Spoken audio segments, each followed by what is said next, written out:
When you log in to Mtrixsc.com, first thing you will see is the desktop overview. This is your main panel that will allow you to create, manage, and overview your projects. Your starting point is the Budget and MTO creation. You'll have all the tools that allows you to make all of the items for the next features. The project reports and graphics will show you details in a visual way about how these are being executed. You also have the project monitoring. Remember, you can make as many as you want. With material cost and databases features, you can create all of the necessary components to execute your projects.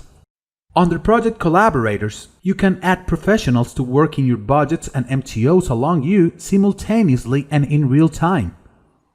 There is also the Share Project panel to share development and execution of your projects in order to present or discuss them with investors or with anyone you want. Tutorial Videos panel contains vital and precise information so you can speed up your learning curve working with our software. Finally, you will also have access to general settings that allows you to adjust certain profile parameters. We invite you to continue with our video tutorials to create budgets and MTOs.